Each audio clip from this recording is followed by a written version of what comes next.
देखेंगे बेटा, बैठ जाओ। ये वाला जो क्वेश्चन है आप लोगों का, ये वाला क्वेश्चन समांतर श्रेणी से लिया गया है लड़के। ये क्वेश्चन कहां से लिया गया है? समांतर श्रेणी से। तो समांतर श्रेणी में सवाल ये कह रहा है कोई धनराशि है, तो ये नहीं कोई हमारा धन है, वो क्या ले लेते हैं, उसको क्या मानते हैं हम लोग बताओ? मूलधन। क्या मानते हैं बेटा? मूलधन। प्रिंसिपल बराबर कितना है? 1000। समझ गए आप लोग? यानी रेट ऑफ इंटरेस्ट कितनी है इसकी? रेट यहां पे दे रहा है R बराबर 8%। ठीक है ना? 8% हो गया। अब जी यहां पर एक बात ये पूछ रहा है कि इसकी पहले ब्याज निकालनी है। क्या निकालना है? ब्याज। समय कैसा है? समय आप प्रत्येक साल की बात चलती है। समय बराबर, समय T बराबर लिखो बेटा, समय T बराबर 1 वर्ष।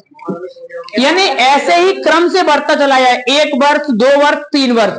अगर उसको हम हल कर लेते हैं, हल करने पर जो ब्याज आएगी वो ब्याज किसी समांतर श्रेणी के क्रम में होती है। समांतर श्रेणी क्रम में होती है तो आपको 30 साल का रेट ऑफ इंटरेस्ट निकालना पड़ेगा। ठीक है ना? यानी जो कितना इसका ब्याज हुआ वो आपको निकालना पड़ेगा। यहां पे देखो दर। अब यहां पे आ जाओ, ब्याज बराबर क्वेश्चन मार्क। ब्याज बराबर सूत्र क्या होता है बेटा? मूलधन गुणा दर गुणा समय बटे 100। पीछे देखो, इसमें दो बातें उसका विशेष ध्यान रखेंगे। 1000 इंटू 8 इंटू 1 वर्ष के लिए 100, 20 कटे 80 निकल आया। ठीक है ना? ये कितना निकला है? 1 साल का। कितने का निकला है? 1 साल का। अब यहां पर ब्याज लिखेंगे अगली साल के लिए। तो 1000 गुणा 2, अरे दर तो हमारी 8 ही रहेगी ना, समय हो जाएगा 2 वर्ष, बटे 100। 2 0 कैंसिल, 8 दूनी 16। ब्याज 3 साल का और निकाल दो। 1000 लड़के बट्टे 100, 2 0 8 3 14। इसमें सवाल में जैसे कहा था उसी के अकॉर्डिंग सवाल की कंडीशन सही बन रही है। ठीक है ना? जो सवाल में कहा था उसकी कंडीशन सही बन पा रही है। देखो, ब्याज 1 वर्ष का निकाला है, फिर हमने 2 वर्ष का निकाला है, फिर हमने 3 वर्ष का निकाला है। सवाल में यह कहा रहा था कि अगर हम ब्याज को साल के हिसाब से क्रम में निकालें, हमारे पास मूलधन कितना है? 1000 रुपया। दर कितना है? 8%। समय पहले 1 वर्ष लिखा है, फिर आप 2 वर्ष लिख देना यहां पर कॉमा करके।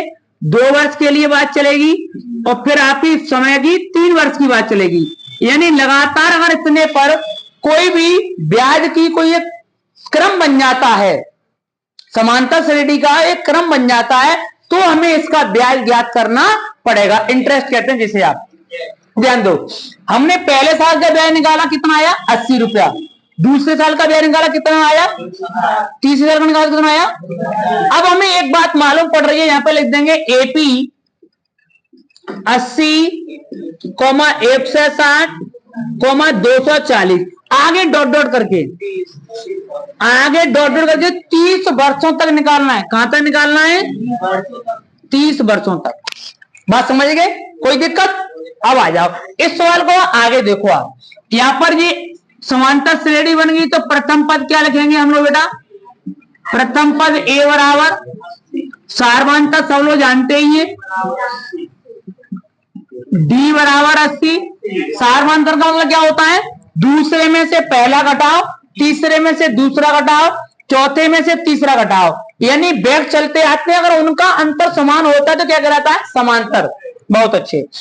अच्छा, इसमें पद कितने दे रहा बेटा हमारे? पद एन बराबर 30, यानी 30 वर्ष की बात कर रहा है। 30 साल का निकालना है हमें। अब यहां पर ये निकलवा रहा है ए सफिक्स एन बराबर ए प्लस एन माइनस 1 इंटू ए सफिक्स एन क्या होता है? अंतिम पद। क्या होता है? प्रथम पद कितना है? 80।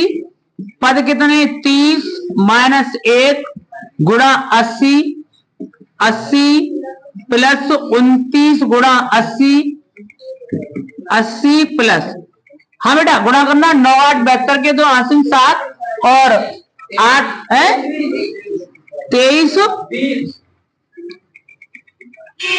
मतलब यहाँ पे 23 आना चाहिए ना, ऐसे करके। रुको रुको 1 मिनट, 23 20 यानी कि 2400। कितना हो जाएगा बेटा? 2400। ठीक है ना। कहने का मतलब यहाँ पर ये कि हमारा जो 30 साल का जो ब्याज हो जाएगा वो कितना हो जाएगा? 2400 रुपया। बात समझ गए आप लोग? उतार लो आराम से।